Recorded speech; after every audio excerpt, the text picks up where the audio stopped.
The stagecoach slowed to a halt, dust billowing in soft clouds under the midday sun, and Melissa Hastings gathered her composure before stepping onto the familiar soil of White Ridge. It had been over a decade since she last set foot in this town, and her heart thudded with a mix of apprehension and nostalgia. Her 7-year-old daughter Lizzie bounced beside her, her wide eyes taking in the open spaces and colorful wildflowers lining the road.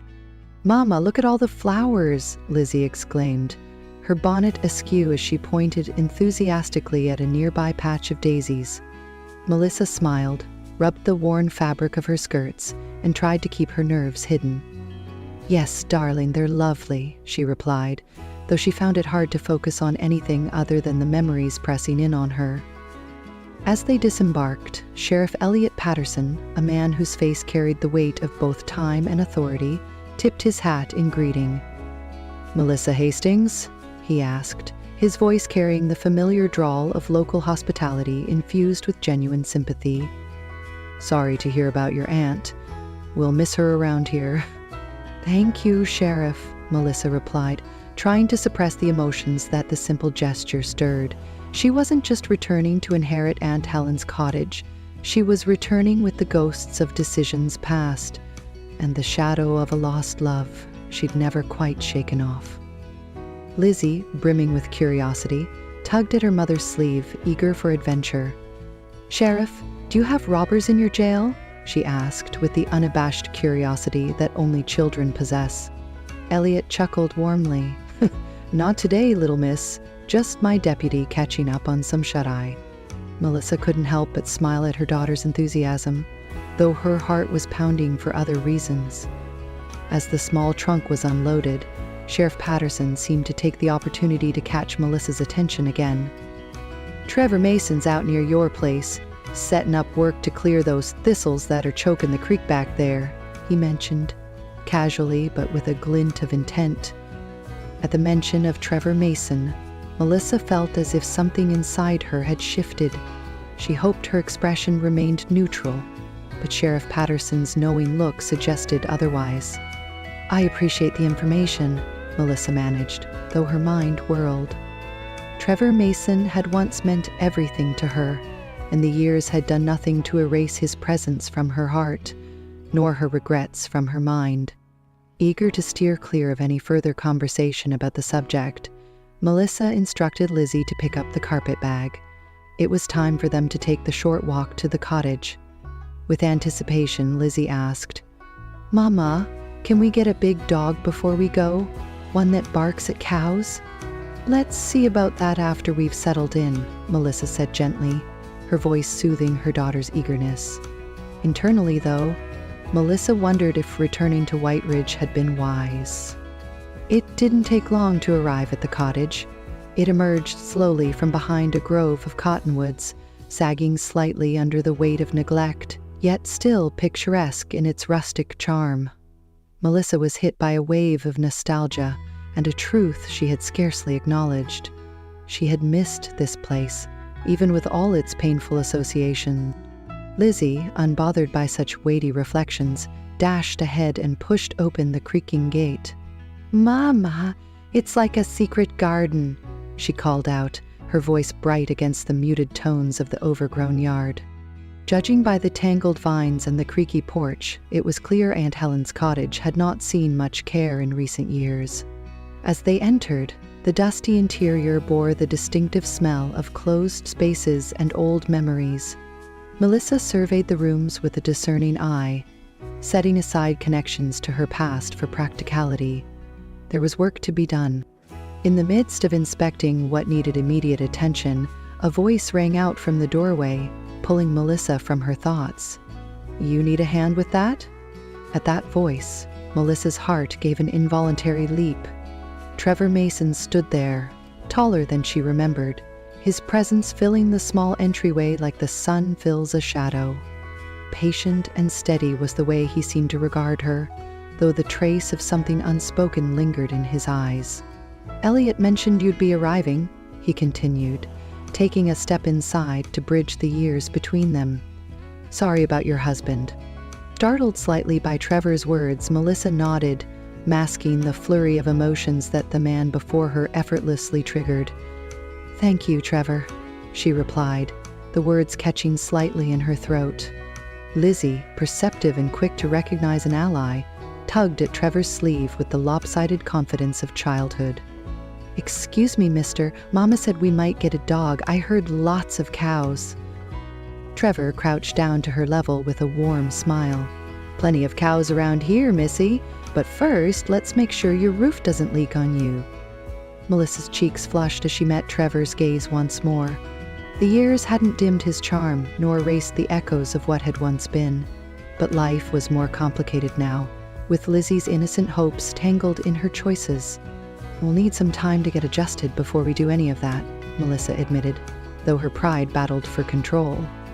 The cottage, though simple, represented a new start, a place where she and Lizzie could find peace and possibility. Trevor's nod was brief and understanding, unburdened by the ghosts Melissa felt hovering over this return. As he turned to leave, agreeing to bring needed supplies for the roof in the morning, Lizzie's laughter trailed behind them, full of the endless optimism only a child could summon. Melissa guided Lizzie through the general store's creaky door, the brass bell announcing their arrival. The familiar scent of coffee beans, leather, and peppermint sticks transported her back to simpler times. Mrs. Winters, somehow looking exactly as she had a decade ago, peered over her wire-rimmed spectacles from behind the counter. "Well, if it isn't little Melissa Bennett, or rather Mrs. Hastings now." Mrs. Winters' smile held equal parts welcome and curiosity. "And who's this lovely young lady?" "I'm Lizzie," her daughter proclaimed, already eyeing the penny candy jar. "Mama says we're getting seeds for flowers and vegetables." Mrs. Winters' eyebrows lifted. "Planning to restore Helen's garden, are you? That'll be quite the undertaking. Though I suppose Trevor Mason's men could clear that tangle of weeds in no time. He's done remarkably well for himself, you know. Still unmarried, despite half the county's eligible ladies trying to catch his eye." Melissa pretended to study a display of garden tools. "We can manage on our own, thank you. Now, about those seeds." "The spring plantings are over by the window," Mrs. Winters continued, undeterred. "Trevor orders special varieties from back east. He has the finest crops in 3 counties now." Lizzie tugged at Melissa's skirt. "Can I look at the ribbons, Mama?" "Stay where I can see you," Melissa replied, moving toward the seed display. She picked through packets of beans and squash, calculating what they could manage with their limited funds. "The purple beans grow best in this soil." The deep voice behind her sent a jolt through her chest. Melissa turned slowly. It was Trevor again. He stood closer than she expected, his presence filling the narrow aisle. The years had added character to his features, but those kind eyes remained unchanged. "Trevor," she managed, gripping the seed packets tighter. "I thank you for the advice." He cleared his throat. "Listen, about your aunt's garden. I've got men clearing the south pasture. They could easily—" "That's very kind," Melissa interrupted. "But we'll manage. Lizzie and I need a project to keep us busy. At least let me send over some proper tools. That soil's stubborn after lying fallow so long." "Is your farm very big?" Lizzie asked, oblivious to the tension between the adults. "Do you have horses?" Trevor's expression softened as he addressed Lizzie. "Still got horses, including that spotted one's grandson. You're welcome to meet him sometime, if your mama agrees."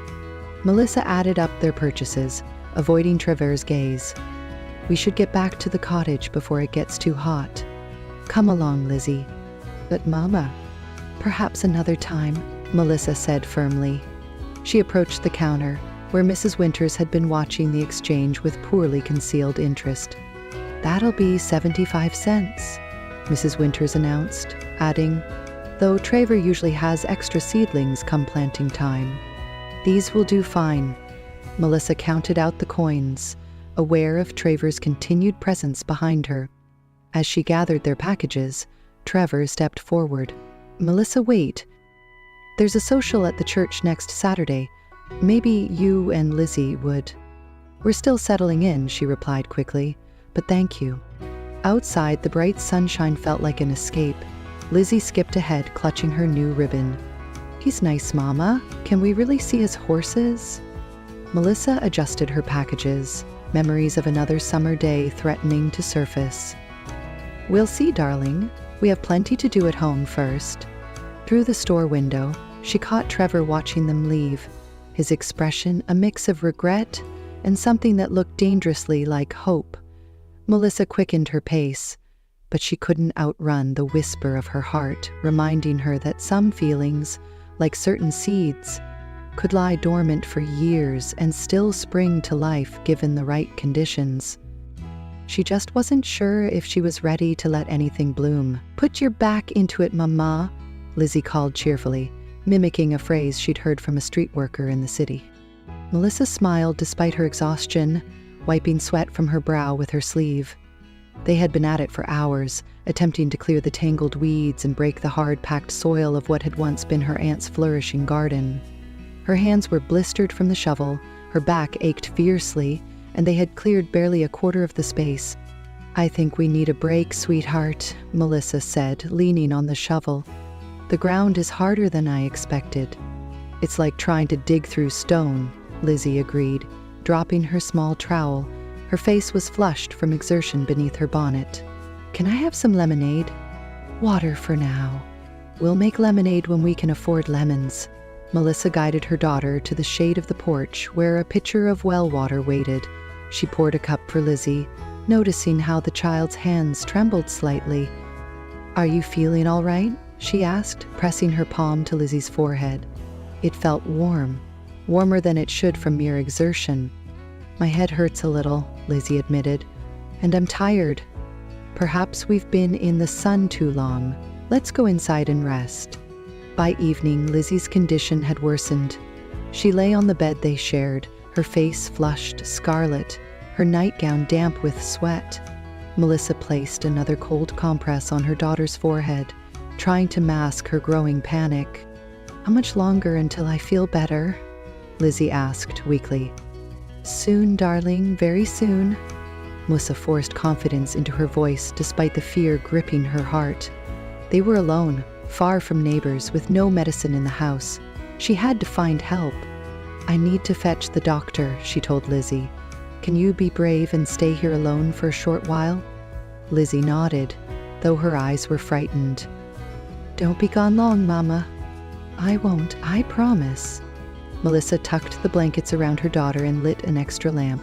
"I'll be back before you know it."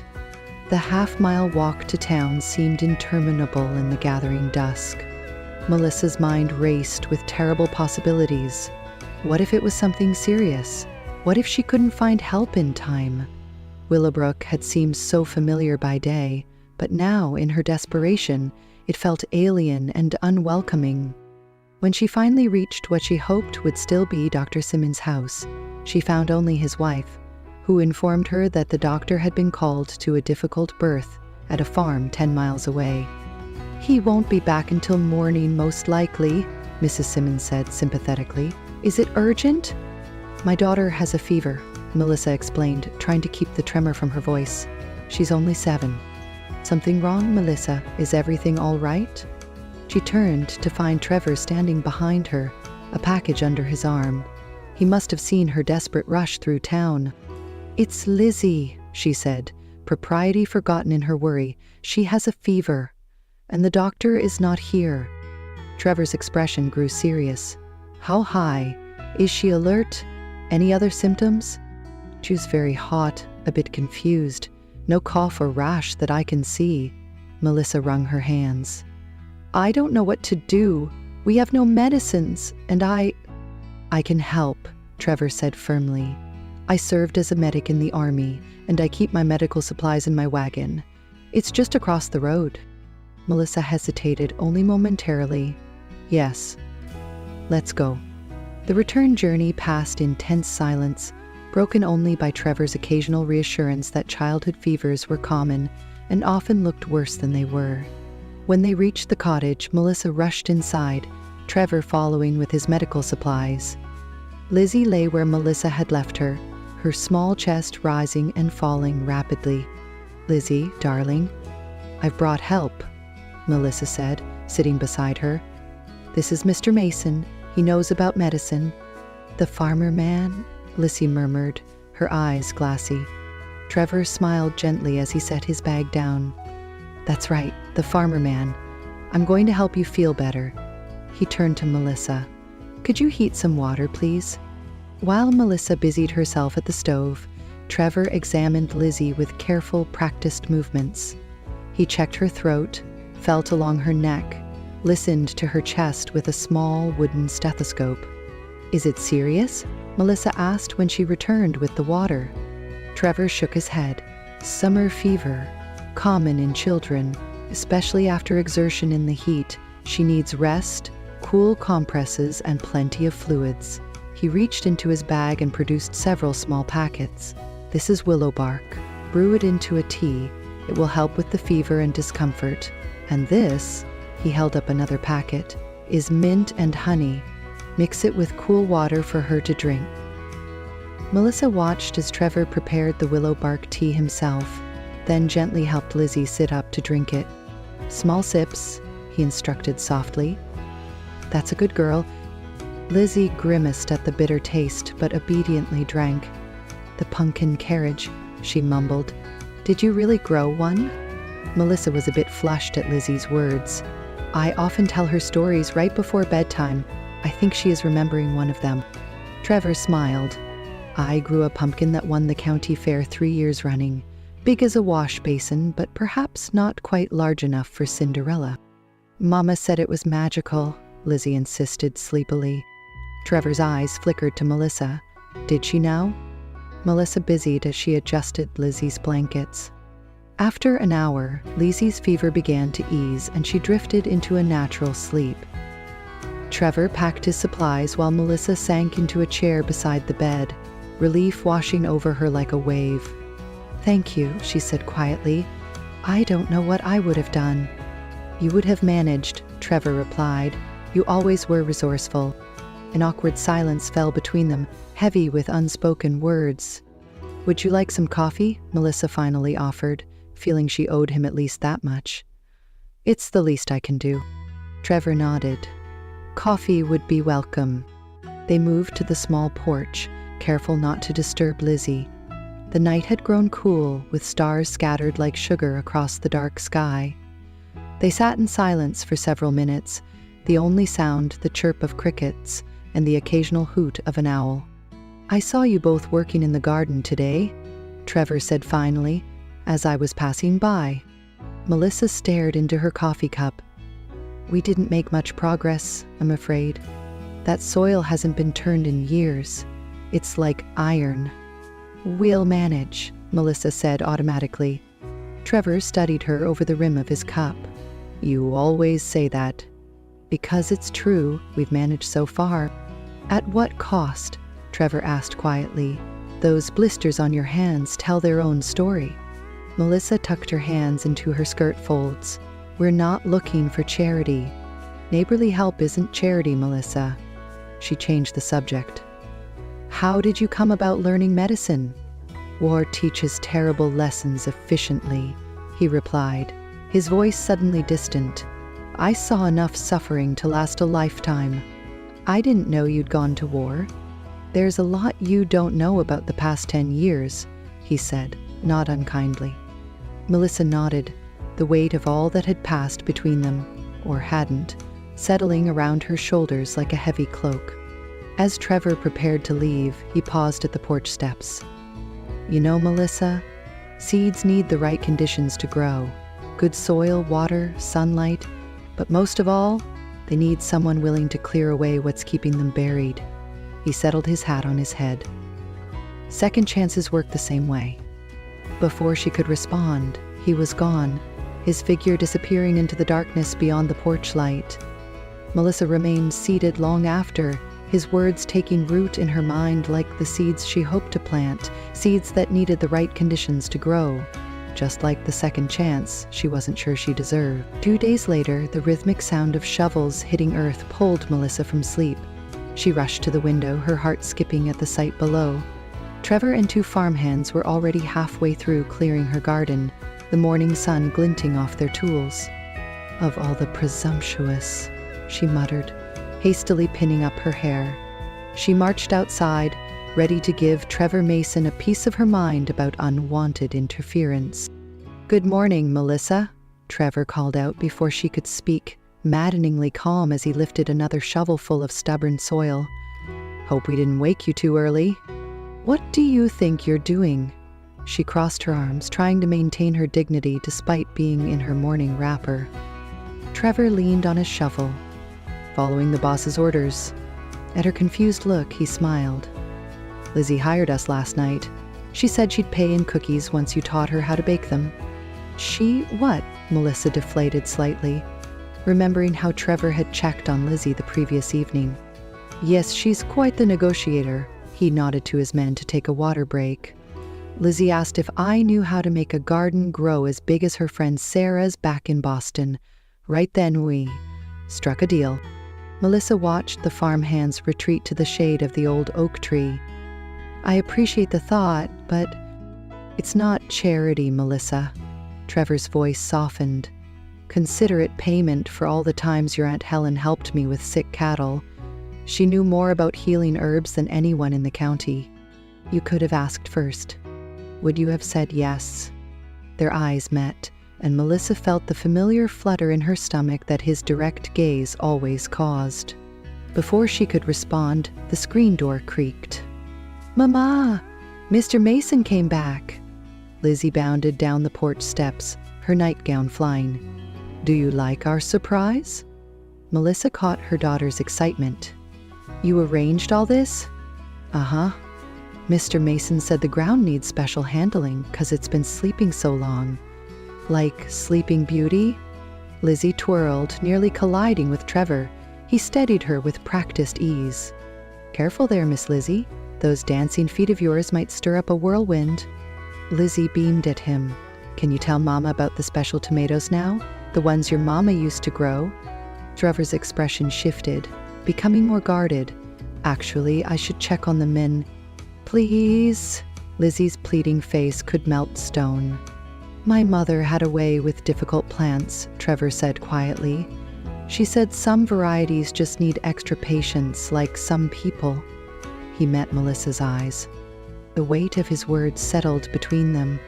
Melissa remembered summer evenings in her mother's garden, learning the secrets of coaxing life from reluctant soil. "I looked for someone who saw the world that way," he continued. "Someone who'd understand why I'd spend hours nursing a failing crop or doctoring a sick calf. Never found her." The unspoken, "until you came back," hung in the air. Lizzie, oblivious to the tension, tugged Trevor's sleeve. "Show her the special seeds." Trevor cleared his throat, reaching into his shirt pocket. He withdrew a small paper packet worn around the edges.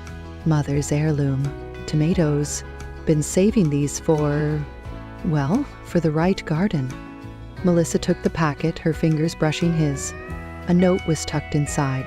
"These are resilient, just like you," and signed with a T. "They're stubborn things," Trevor said, his voice rough. "Take time to root, but once they do," he trailed off as one of his men called him over. Melissa watched him walk away, remembering another garden, another time when he'd shared his mother's treasured seeds. She'd been too young then to understand the gift's significance. "Mr. Mason said those are magic tomatoes," Lizzie whispered conspiratorially. "He said they only grow for people with special hearts." "Did he now?" Melissa tucked the packet into her pocket, feeling its weight against her hip like a promise. "He looks at you the way Papa used to look at the stars," Lizzie observed. "All quiet and happy." Melissa's breath caught. Sometimes children saw clearest of all. Later, after Trevor and his men had gone, Melissa stood in her newly cleared garden. The ground was ready, waiting. She pulled out the seed packet, running her finger over Trevor's familiar handwriting. Resilient, he'd called her. Like these seeds, carried through years, waiting for the right moment to flourish. She thought of his careful tenderness with Lizzie, the way he'd remembered every detail about her aunt's herbs, how he still looked at her as if she were the answer to a question he'd been holding all these years. Maybe it was time to plant more than just tomatoes. The church bell's final toll found Melissa smoothing Lazy's dress on the steps of White Ridge's First Baptist Church. Inside, the familiar scents of lemon polish and old hymnals brought memories rushing back. Lazy clutched her hand as they made their way down the aisle, the weight of their stares pressing in from all sides. "Melissa Hastings!" Martha Mason's voice cut through the whispers. Trevor's mother stood from her pew, her face creased in a warm smile. "Sit with us, dear, plenty of room." Before Melissa could protest, Lizzie was already sliding into the pew next to Martha, leaving Melissa no choice but to sit directly across from Trevor. He nodded politely, though his eyes held concern. Throughout the service, Melissa felt the sideways glances, saw the heads bent in whispered conversation.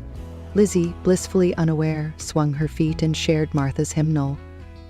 "You'll join us for Sunday dinner?" Martha announced as the final prayer ended.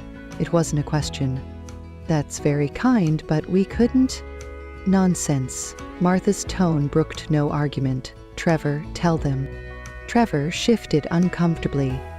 "Mother's roast is legendary." "Please, Mama," Lizzie pleaded. "We have plans," Melissa said firmly, though her heart ached at Lizzie's disappointed face. Martha's eyes softened. "Then at least let me send something home for this sweet child. Trevor, fetch that basket from the wagon." As he left to retrieve it, Melissa heard Mrs. Brooks whisper, none too quietly, to her companion, "Well, the timing certainly adds up, doesn't it? She leaves suddenly, returns with a child that age. And those eyes," her friend replied. "Just like Trevor Mason's, wouldn't you say?" Melissa's cheeks burned. Lizzie tugged at her skirt, asking about the stained glass windows, innocent of the cruel implications floating around them. "Come along, Lizzie," Melissa managed, her voice tight. She turned quickly, colliding with Trevor, returning with the basket. "Melissa, wait," he started, but she was already hurrying down the aisle, Lizzie in tow. Outside, she gulped the fresh air, trying to steady herself. Sheriff Patterson appeared at her elbow. "Allow me to walk you ladies home," he offered, his badge glinting in the sunlight. "Been meaning to tell you about the time your aunt's garden won the county fair." Melissa nodded gratefully, letting his casual conversation wash over her as they walked. Lizzie skipped ahead, chasing butterflies. "Folks'll talk," Patterson said quietly once Lizzie was out of earshot. They talked back then, too, though Trevor put a stop to most of it. Melissa glanced at him. "What do you mean?" "Jake Miller was spreading some nasty rumors after you left. Trevor caught him behind the saloon, gave him something to really talk about." Sheriff Patterson adjusted his hat. "Never seen Trevor lose his temper like that before or since. Jake still won't come into town when Trevor's around." I didn't know." "No, you wouldn't. Trevor's not one to broadcast such things." Patterson paused at her gate. "He took it hard when you left, threw himself into building that farm, working from sunrise past sunset. Folks tried matching him with every eligible girl in 3 counties, but," he shrugged, "some hurts run deep." "Sheriff," Melissa began, then stopped, unsure what to ask. "Sometimes," he said gently, "the story we tell ourselves isn't the whole truth. Might be worth hearing Trevor's version." A shout from down the road drew their attention. Trevor was approaching, still carrying Martha's basket. "Mother insisted," he said, slightly out of breath. "She won't let me hear the end of it if you don't take it." Sheriff Patterson tipped his hat. "I'll leave you folks to it. Good day, Melissa. Miss Lizzie?" Melissa watched him go, Trevor's presence beside her suddenly charged with new understanding. "About what those women said," Travers started. "You defended me," she interrupted. "After I left, Sheriff Patterson told me." Trevor set the basket down carefully. "Jake Miller needed to learn some manners." "Is that why you never married? Because of the rumors?" His laugh was hollow. "I never married because the only woman I wanted had gone east to become a proper lady." He met her eyes. "Seems she came back anyway."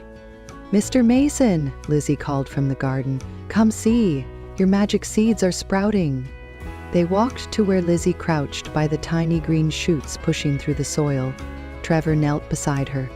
"Well, look at that," he said softly. "Guess they found the right place to grow after all." Melissa watched them together, seeing the kindness in Trevor's eyes that had nothing to do with their color matching Lizzie's. She thought of him defending her honor all those years ago, protecting her name while she built a different life in Boston. "Thank your mother for the basket," she said. "And perhaps next Sunday we could reconsider that dinner invitation?" Trevor's smile was slow and warm, like sunshine breaking through clouds. "I'll tell her. She'll be pleased." As he walked away, Lizzie looked up at Melissa. "Mama, can we plant more magic seeds?" Melissa touched the tender sprouts, thinking of long-buried feelings finally breaking ground. "Yes, darling. I think it's time we did." Melissa stood on the schoolhouse porch, clutching the official letter from the town council. The opportunity had come unexpectedly. Miss Pembroke, who had taught Whiteridge's children for nearly 8 years, was marrying a rancher from Montana Territory and would be leaving within the month. "Your educational background from Boston is impressive," Mayor Collins had told her that morning when he delivered the letter personally. "And we know you're in need of a position. It seems a perfect arrangement for everyone." The salary was modest but steady, enough to support her and Lizzie comfortably if they lived frugally. Melissa felt a flutter of excitement at the prospect of teaching again. In the 2 years after her husband's death, she'd taken odd jobs tutoring children in the city, but nothing permanent. "I'll need a few days to consider," she told herself, though in truth she had already made up her mind. This was the fresh start they needed. When she returned to the cottage, she called for Lizzie to share the good news, but her voice echoed through empty rooms. Melissa checked the bedroom, the kitchen, even under the bed where Lizzie sometimes played with the rag doll she'd brought from the city. "Lizzie?" Alarm crept into her voice as she stepped onto the porch, scanning the yard. The garden stood freshly planted but deserted. "Lizzie!" Melissa hurried down the road, her heart pounding. She stopped at the nearest neighbor's house, a quarter-mile away, but they hadn't seen a little girl. Panic rose in her throat as she continued toward town, calling Lizzie's name. Sheriff Patterson spotted her from the jailhouse steps. "Something wrong, Mrs. Hastings?" he asked, noting her distress. "It's Lizzie. She's disappeared," Melissa explained breathlessly. "I was only gone an hour at the schoolhouse." "Now, don't fret just yet," he said calmly. "Children wander. Has she mentioned wanting to go anywhere in particular?" Melissa's mind raced through recent conversations. Suddenly, she remembered Lizzie's eager questions about Trevor's farm and the animals there. "The Mason farm," she said. She wanted to see it. "That's 3 miles from your place," the sheriff said doubtfully. "Quite a walk for little legs." "She's determined when she sets her mind to something," Melissa replied, already turning in that direction. "Want me to hitch up a wagon?" the sheriff called after her. "No time," Melissa answered, gathering her skirts to walk faster. "Thank you." The journey to Trevor's farm seemed interminable. Every worst possibility played through Melissa's mind. Lizzie lost in the woods, fallen into a creek, approached by strangers. By the time she crested the final hill and saw the sprawling Mason farmstead below, Melissa was nearly running. She rushed past the main house toward the collection of barns, calling Lizzie's name. A farm worker pointed her toward the sheep pen, and Melissa hurried in that direction. The sound of Lizzie's distinctive giggle reached her before she saw her daughter. Melissa rounded the corner of the barn to find Lizzie seated on a hay bale inside the lambing shed, cradling a newborn lamb in her arms while Trevor knelt beside her, demonstrating how to support the tiny animal's head. "See how soft?" Trevor was saying. "But you have to be gentle. He's only a day old." "He likes me," Lizzie declared as the lamb nuzzled her arm. "Can I name him?" "Lizzie Hastings," Melissa exclaimed, relief and anger mingling in her voice. Both Trevor and Lizzie looked up, startled. Lizzie's expression immediately turned contrite. "I'm sorry, Mama," she said in a small voice. "But I waited and waited for you to come home. and I remembered the way because we passed Mr. Mason's fence posts when we walked to town, and I was careful about wagons on the road.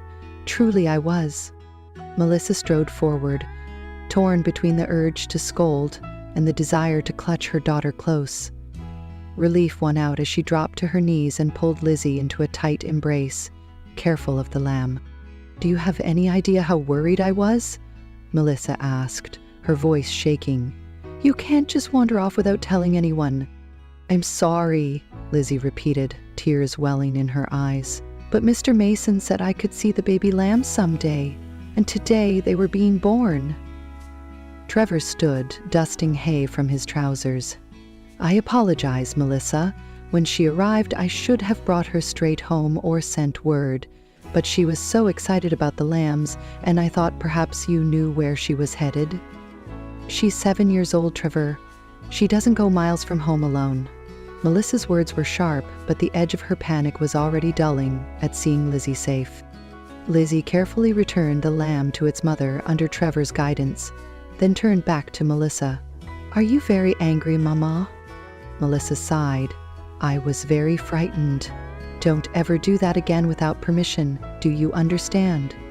Lizzie nodded solemnly. "I understand."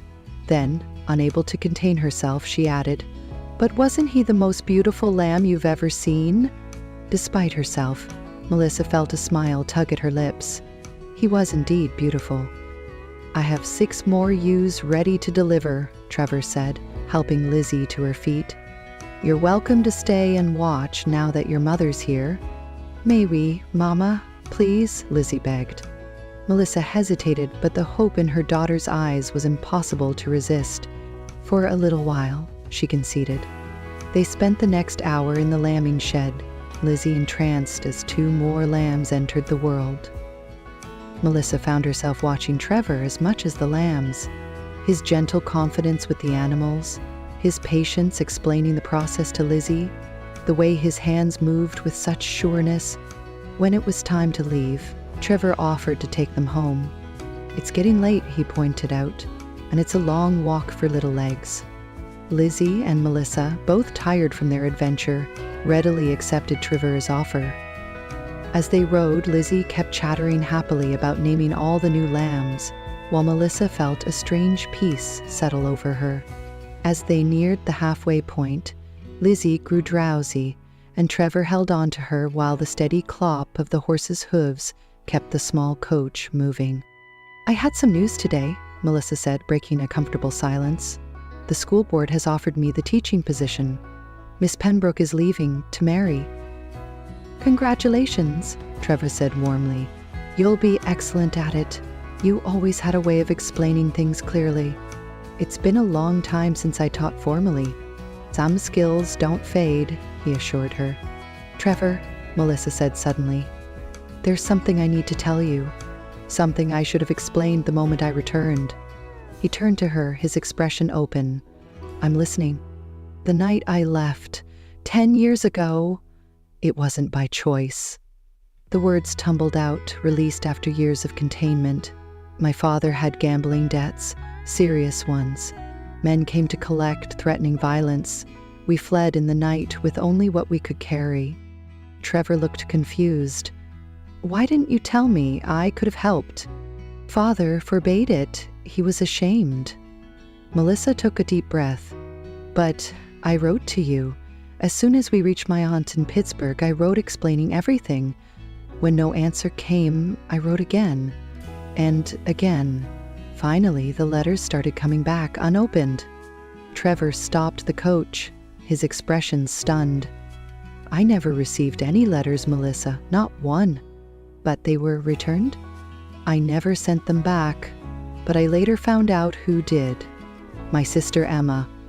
She was 14 then, was jealous of the attention I gave you. She confessed to me years later that she'd intercepted the mail and returned it. By then, I thought you'd moved on with your life, perhaps married." Melissa stared at him, the weight of 10 years of misunderstanding crashing down around her. "You never knew why I left all this time?" "I thought perhaps you'd grown tired of small-town life, found someone else in the city. His voice grew quiet. It nearly broke me, Melissa. And I thought you'd rejected my explanation. Rejected me. Melissa felt tears sting her eyes. All these years, wasted on a misunderstanding. Trevor gently touched her cheek, brushing away a tear. Not wasted. We both grew, became stronger, and now we're here. Mama, Mr. Mason, look at the pretty flowers. We're almost home. Trevor's fingers lingered on Melissa's cheek. Perhaps everything happens when it's meant to, he murmured.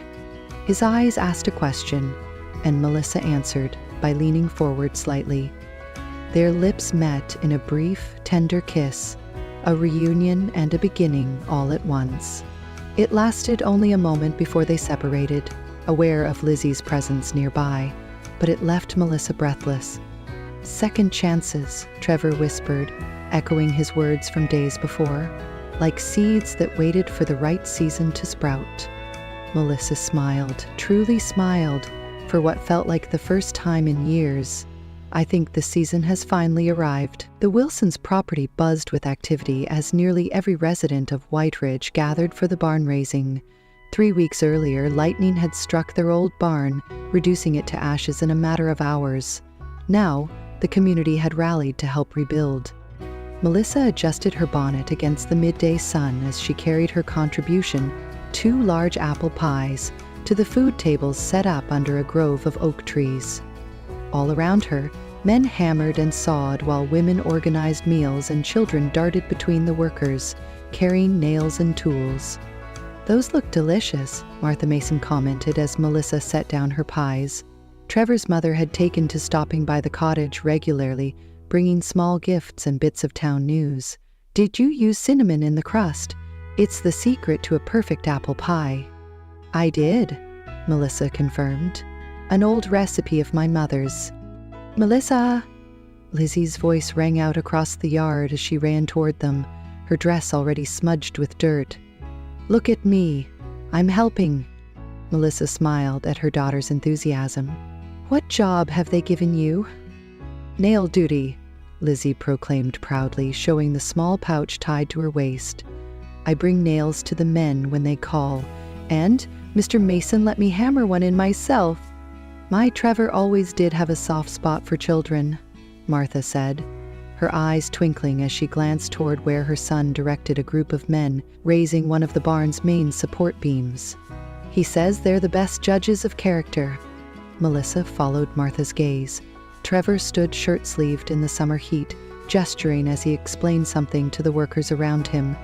Even from a distance, his confidence was evident, not domineering, but steady and reassuring.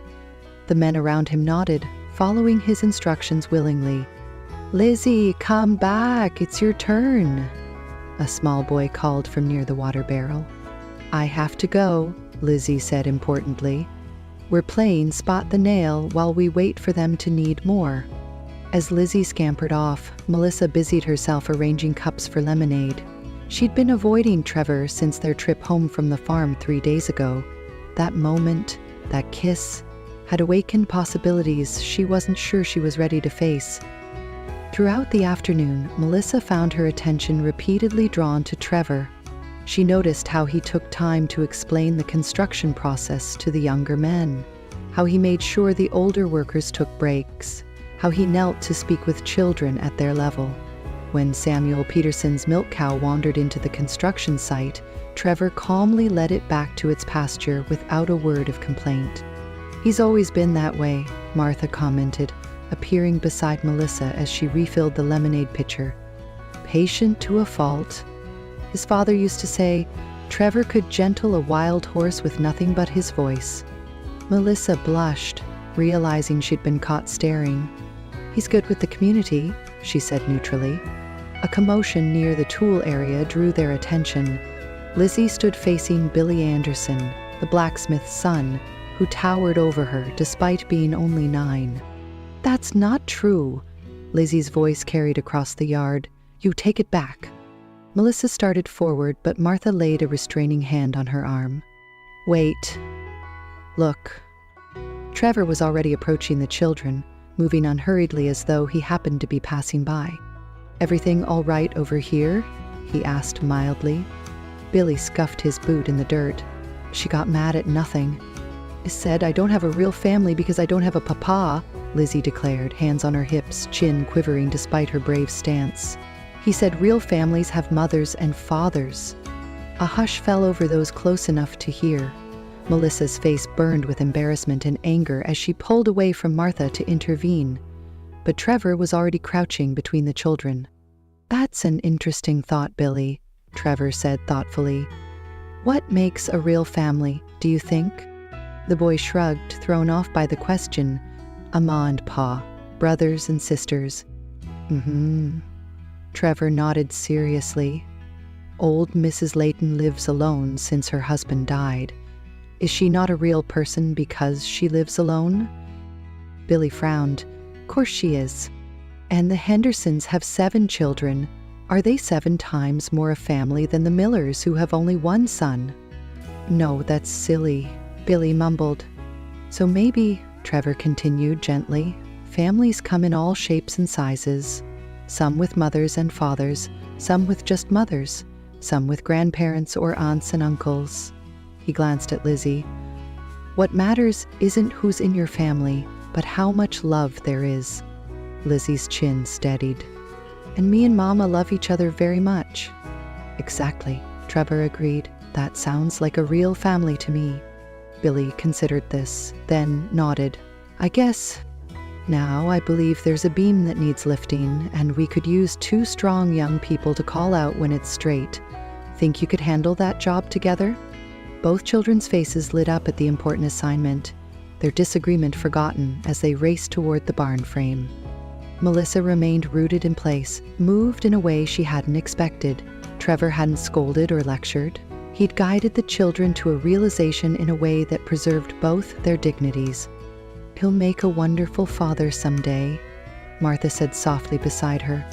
By evening, the barn's framework stood complete against the sunset sky. Lanterns were lit, fiddles tuned, and the barn raising transformed into a celebration. Tables groaned with food, and an area had been cleared for dancing. Melissa sat on a bench at the edge of the gathering, watching as Lizzie spun in circles with the other children to a lively reel. Her daughter's face glowed with happiness, her earlier upset completely forgotten. The music changed to a slower tune, and Melissa watched as Trevor led Mrs. Layton, at least 80 and bent with arthritis, in a gentle waltz. The old woman beamed up at him as he guided her carefully around the floor. When the dance ended, he escorted her to a seat, then turned to Lizzie, offering an exaggerated bow that made her giggle before sweeping her into a dance, her feet occasionally stepping on his. "He always dances with those who might otherwise be overlooked," Martha said, settling beside Melissa. "His father was the same way." "He's a good man," Melissa acknowledged softly. "He's been alone too long," Martha continued, her eyes on her son. "Waiting for something. Or someone?" Melissa felt her cheeks warm. "Martha." "Oh, I'm not meddling," Trevor's mother insisted, though her smile suggested otherwise. "Just making observations." "It's complicated," Melissa said after a moment. "Life generally is." Martha smoothed her skirt. "May I speak plainly, Melissa? I suspect you will, regardless of my answer." Martha chuckled. "True enough. I've watched you these past weeks. You hold yourself apart, like someone who's been burned by the fire and fears going near the flame again. But without the flame, there's no warmth." Melissa stared down at her hands. "I married once, believing it would be forever. And when Henry died, it nearly broke me. I'm not sure I can risk that kind of loss again."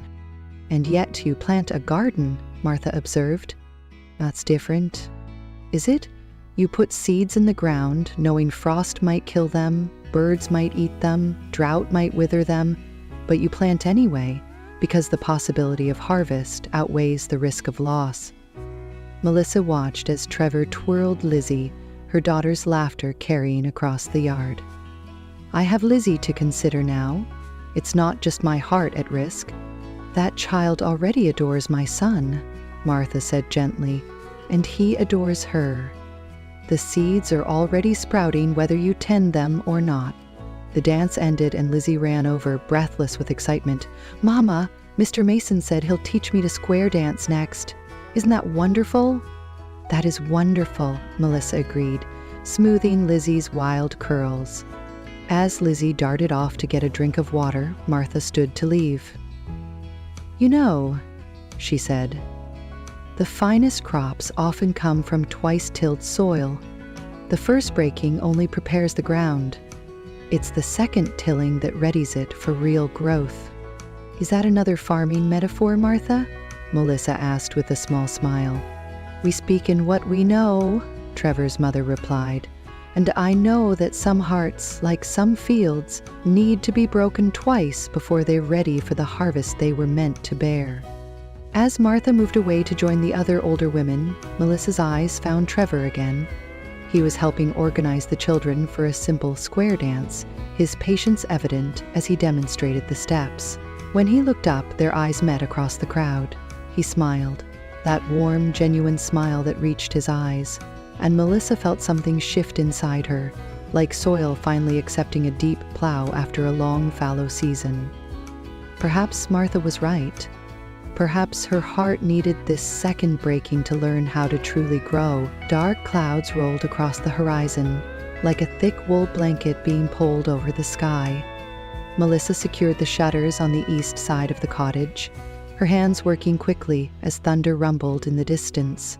Summer storms in White Ridge could turn violent without warning, something she'd nearly forgotten during her years in the city. Mama, will the garden be okay?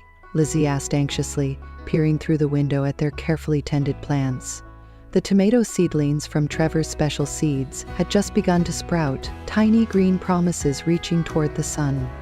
The rain will be good for them, Melissa reassured her, though she worried about the force of the coming downpour. Plants need storms sometimes to grow stronger. A knock at the door startled them both. Melissa opened it to find Trevor on her porch, rain already dampening his shoulders and hair. Storm's coming in faster than expected, he said without preamble. Sheriff's warning everyone in the lowlands. Thought you might need help securing things. Melissa stepped back to let him in. Thank you. I've closed the shutters on this side, but... Mr. Mason, Lizzie exclaimed happily. Did you come to save us from the storm? Trevor smiled, ruffling her hair. Just came to make sure your cottage is ready for the rain, Miss Lizzie. For the next half hour, they worked efficiently together. Trevec reinforced the shutters, moved firewood to the covered porch, and checked the roof while Melissa gathered emergency supplies and Lizzie helped collect eggs from their small hen house. The first heavy raindrops fell as they finished, fat splashes that quickly turned to sheets of water.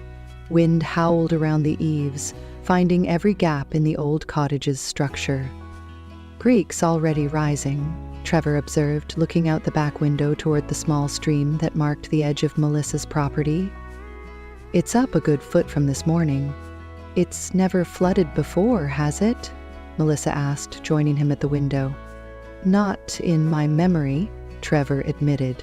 But we've had an unusual amount of rain upstream this season. By dusk, their concern had turned to alarm. The creek had swollen to 3 times its normal width, creeping steadily toward the garden and hen house. We should move to higher ground, Trevor said firmly, watching as a chicken coop from somewhere upstream floated past. The cottage should be safe, but I don't want to risk it with Lizzie here. Where would we go? Town is across the creek, Melissa pointed out. My farm, it's on the hill well above any flood line. Melissa hesitated, but another crack of thunder and a frightened yelp from Lizzie made the decision for her. All right, let me gather a few things. They left in Trevor's wagon, Melissa clutching Lizzie close as rain pelted them despite the canvas cover. The normally easy journey was treacherous. The road turned to mud that sucked at the wheels. When they finally reached the Mason farmhouse, they were soaked and exhausted. Martha met them at the door with dry towels and hot tea, fussing over Lizzie like a grandmother. Poor lamb, you chilled to the bone, let's get you into something dry. Within an hour, Lizzie was asleep in a guest room, dressed in one of Martha's nightgowns, altered hastily with safety pins. Melissa sat by the fire in the parlor, wearing a borrowed dress that hung somewhat loose on her frame. The storm continued to rage outside, rain lashing at the windows and wind moaning around the chimney. "Your cottage should be fine," Trevor said, entering with 2 cups of coffee. "It stood through worse storms than this." "Thank you," Melissa said sincerely, "for coming to warn us, for bringing us here. I didn't realize how vulnerable our location was." "The creek hasn't flooded in 15 years, Trevor assured her, taking a seat across from her. "And even then, it only reached the garden line." They sat in comfortable silence for a few moments, listening to the storm and the occasional pop from the fire. Martha had tactfully retired early, leaving them alone in the warm parlor, lit only by the fireplace and a single oil lamp.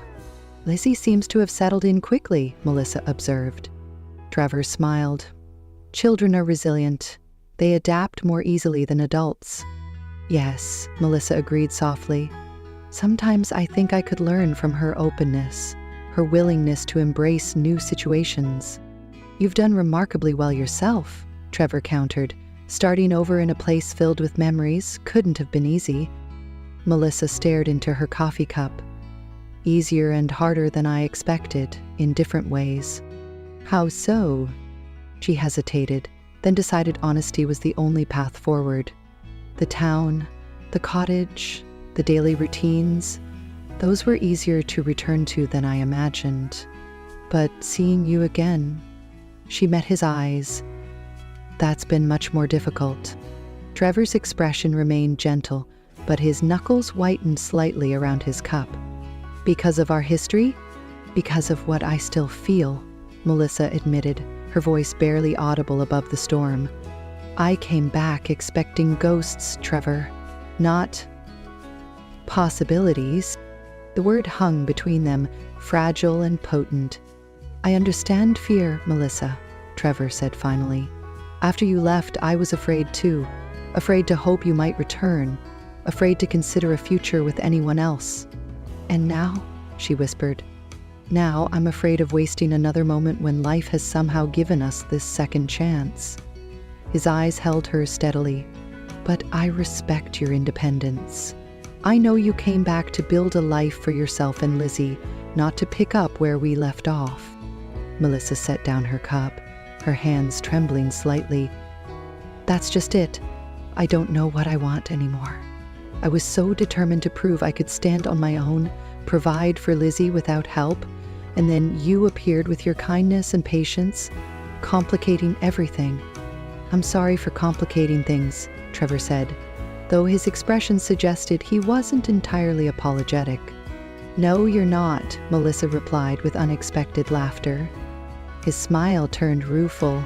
"You always could read me too well." Another crack of thunder shook the house, making the windows rattle. Melissa jumped slightly, and Trevor moved to sit beside her on the sofa, a reassuring presence. "What are you afraid of, Melissa, truly?" he asked softly. She stared into the fire, gathering her thoughts. "Putting down roots again, opening myself to loss. When Henry died, I vowed I'd never be that vulnerable again." "And have you succeeded, being invulnerable?" "You know I haven't." Trevor's hand found hers, warm and calloused. "Life offers no guarantees, Melissa, not for any of us. But I wonder, does Lizzie deserve the chance to bloom where she's planted? To have a place that feels like home, with deep roots that can weather any storm?" "Of course she does," Melissa whispered. "And don't you deserve the same?" The question pierced her carefully constructed defenses. Melissa looked up to find Trevor watching her with such tenderness that her breath caught. Without conscious thought, she leaned forward, closing the distance between them until their lips met.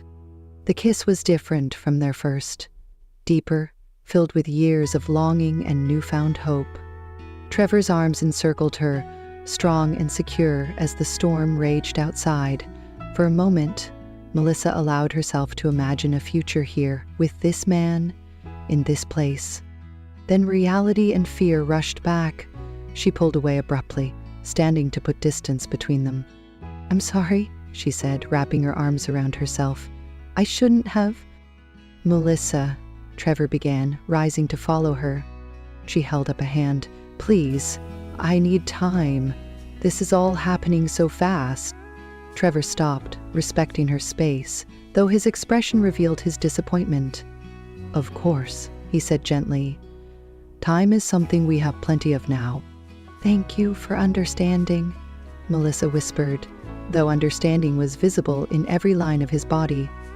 "I should check on Lizzie." Trevor nodded, allowing her retreat without further comment. In the guest room, Melissa stood watching her daughter sleep peacefully, untroubled by the storm or by the complicated emotions of adults. Lizzie had adapted to White Ridge with the ease Trevor described, finding joy in the garden, the animals, the open spaces, and in Trevor himself. Melissa stepped out of Trevor's wagon, thanking him quietly for the ride home. As he helped Lizzie down, Melissa surveyed the cottage. It stood intact, but the yard told a different story. The chicken coop had shifted several feet, the clothesline hung at an awkward angle, and debris littered the ground.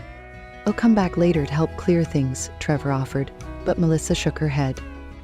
"We'll manage," she said softly, needing space to think after the intimacy of the previous evening. "Thank your mother for her hospitality." Trevor nodded, respecting her unspoken request for distance. "Send word if you need anything at all." After he departed, Melissa and Lizzie walked slowly toward the garden that had been their primary project for weeks. Melissa braced herself for the worst, knowing how destructive floodwaters could be. The garden was indeed a shambles. Most of the carefully marked rows had been washed away, seedlings uprooted and scattered. The bean stakes lay flattened, the lettuce bed was buried under mud, and the carrot tops had vanished completely. "Oh, Mama," Lizzie said, her voice quavering. "All our hard work." Melissa put her arm around her daughter's shoulders, surveying the damage. Then she noticed something peculiar near the center of the garden, a patch of green still standing upright despite the chaos around it. "Look," she said, pointing. Trevor's special tomato plants survived.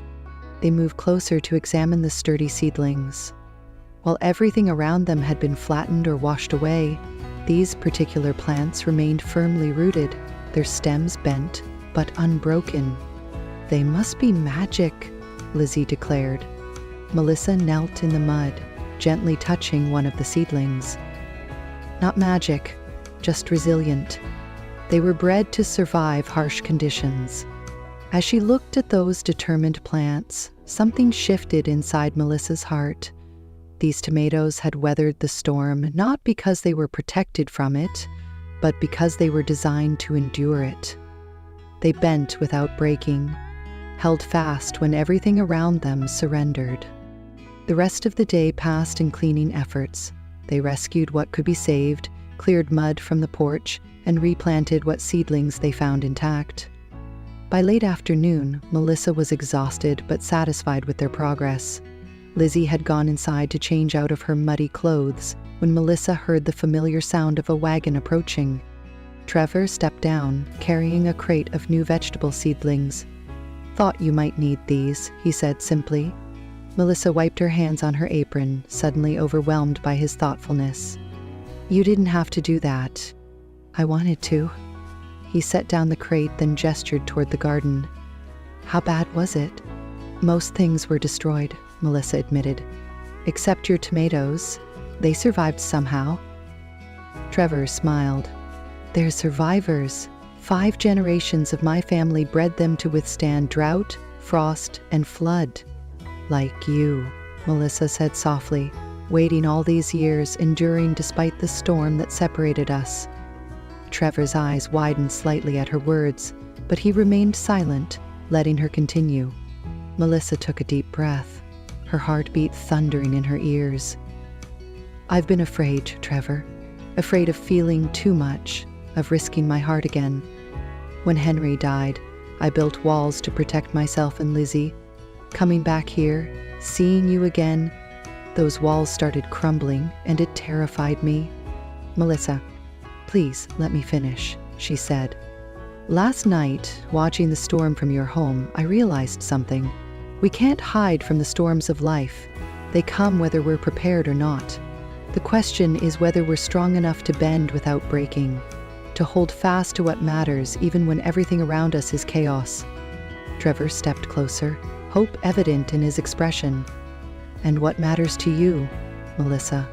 Lizzie, of course, she said, but also this place, this community. She met his gaze steadily. And you, Trevor, it's always been you. The confession hung in the air between them, 10 years in the making. Trevor reached for her hands, holding them gently. I never stopped loving you, he said, his voice rough with emotion. When you left, it felt like half of me went missing. I'm so sorry, Melissa whispered. If I had known. You never got my letters. It's in the past, Trevor said firmly. What matters is now. What matters is the future we could build together. The back door of the cottage creaked open, and Lizzie emerged, her face brightening at the sight of Trevor. Mr. Mason, did you come to help fix our garden? Trevor smiled at her, then looked questioningly at Melissa.